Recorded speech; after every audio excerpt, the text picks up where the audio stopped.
and welcome to B6's first ever video blog. Joining me today is our CEO Chris Williams and our COO Tim Maynard. My name's Andy and I'm Head of Communications here at B60.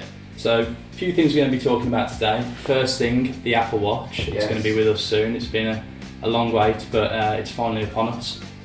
Yeah, it's an interesting time, isn't it, really, with Apple Watch, as you saw the announcements a few weeks ago. And I'm quite excited, like everybody probably who's an Apple fan, to get hold of one of these things, and we're going to be seeing some interesting apps being developed, probably initially a lot into the health market and fitness and stuff like that, and the watch has got lots of cool things that's going to be happening to it. But I'm also keen to see how it's going to impact the enterprise, because as businesses evolve now with smart technology, especially wearable technology, I think that's where particularly I'm quite excited to see where watch and other wearable technology for that matter is going to take off, and what it's going to impact, especially with organisations or enterprises that have got large scale workforces that they can kind of monitor their health and keep track of. I think there's going to be some really interesting stuff there. So whilst there's a lot of hype and excitement around watch from just the point of view of it having some really cool stuff on there from the consumer perspective, I'm actually quite keen to see what happens in the enterprise and how we can leverage the watch for that too.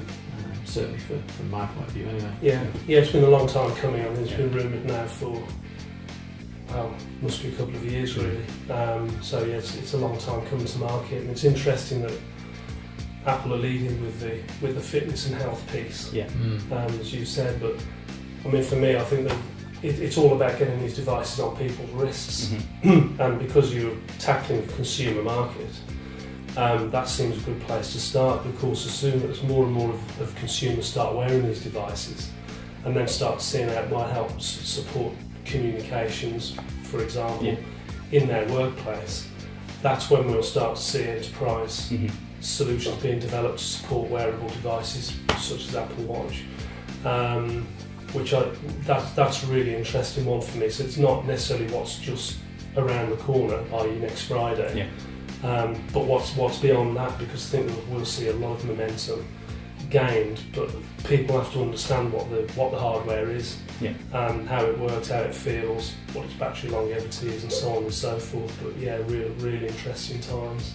I think a lot of people will wait for version 2, which we'll probably see, Apple Watch 2 launch this time next year. But I think a lot of early adopters won't be penalised on this one. I think there's a lot to be gained by getting onto this quickly. So yeah, looking forward to it. Very excited to see. Well, they've certainly sold a lot, haven't they? Yeah, that's it. 1 million I've heard in America on the first day. Yeah. So well, we jumped on last Friday.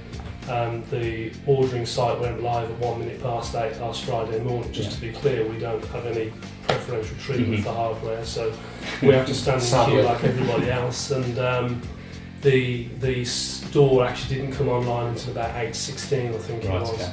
And we managed to order 2 devices. 2 was the maximum, and we managed to get them ordered within the first 5 minutes of being online. Went back on 5 minutes later, and the lead times had just gone through the roof.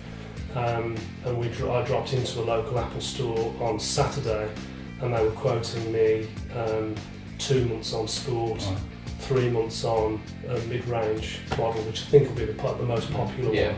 And precious metals have gone to September, October, quite surprisingly. So it'll be an interesting time, I think, for the next quarter. I'm sure one will pop up on eBay at some stage. Maybe it won't. Might be one of ours. Well, there'll certainly be a scrap, I think, within the development unit to get the hands on these things. But I'm keen to see how we can innovate. Certainly with the Apple Watch. I think in summary, it's a very exciting time.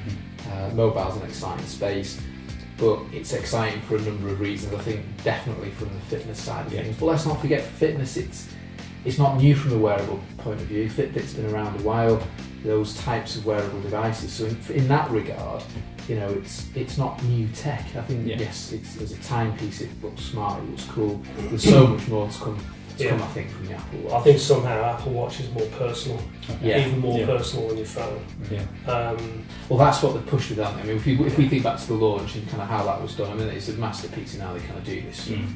it was very much about that. Yeah. This is a person, this is a part of you, and all the rest of it, which is impressive. Yeah, it is, and I think that's where they'll steal a lot of hearts, gain momentum, and the drive to actually get something happening on these devices will be actually consumer and user led, and not brand led. So it's very, very interesting for me. Okay, Very exciting interesting. times ahead then. Yeah, Yes. sure. Yeah. Okay, well, the other piece of news that we're going to be discussing today is this phone charger that's been developed in California. Yeah. As you've heard, it can apparently charge your smartphone in 1 minute. Yeah. What do you make of it?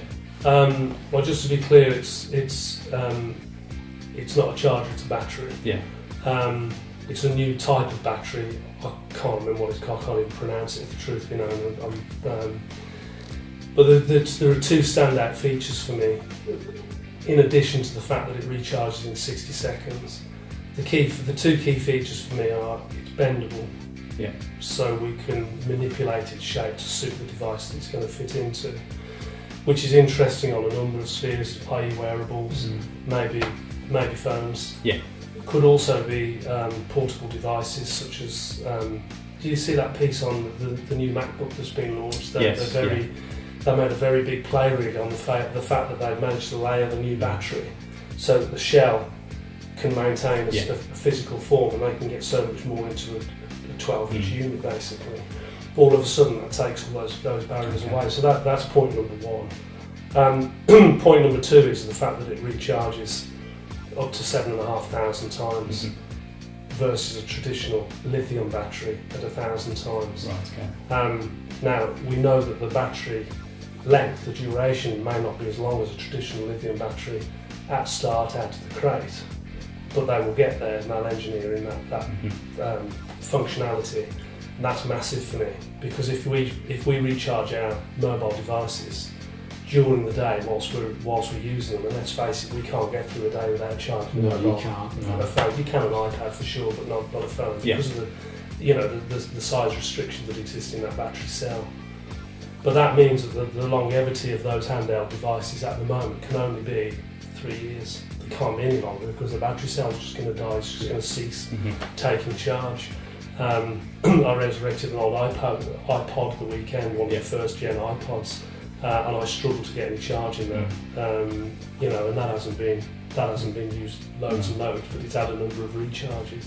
So that for me holds huge power potentially, because we've got more longevity on hardware, and of course the other thing, as we were saying earlier, really was the ability potentially to be able to charge over the air, and if they can bring that performance into this cell, that just, for me, that changes everything. And that's going to be interesting from a charging perspective. If we look back at the watch, the watch is a device, you want to take it off your wrist and charge it. If you can get this over the air charging right, I think that's going to change everything. This type of battery genuinely will be, a game changer fundamentally. Because your point about the amount of times we have to charge our devices, I mean, most people in our organisation are either on Android or iOS, whether it's a Samsung device or an iPhone, most of them need charging fairly regularly. Yeah. You can't get through a day without plugging it in for a charge, especially if you're on early trains. How many times a day do you hear someone shout, "Where's my charger?" Yeah, exactly. Well, as we were wondering out before, it was the same sort of thing. And I think that if we can get past this and get devices charged quickly, I think there's technology that will be developed to make the batteries last longer, but this particular piece of technology that's all about, charges in 60 seconds, imagine how more effective workforces can be. Imagine how more effective everything can be, not just in your personal space, but for the enterprise and businesses and organisations are going to be able to leverage this and think, well, actually, we can make our teams more effective. And it's not about getting them to do more work necessarily, it's just about them being more efficiency. Yeah. And I think that's where we have to focus. How can we make people more efficient by way of delivering them better technology to fulfil their roles better? I think it's really exciting for that. It is actually, you saying that it is a silly point really, in a sense. But while someone's running around looking for a charging cable for their device, what they're not doing, they're not at the desk being productive. Exactly. So in actual fact, it does have lots of hidden values. Just to be clear though, the technology is very embryonic. Yeah. although it's a battery of sorts by definition, they actually haven't figured out how to get it to hold sufficient charge or sufficient power, shall we say, to power any type of device. But I feel that someone is going to pick this up and run with it and kind of watch this space, because it's going to be the next big thing in terms of technology for me at least. Okay, it's definitely something to look forward to then. For sure, yeah. Okay. Thanks for watching our V60 video blog. We'll be back in a couple of weeks to bring you all things mobile. See you then.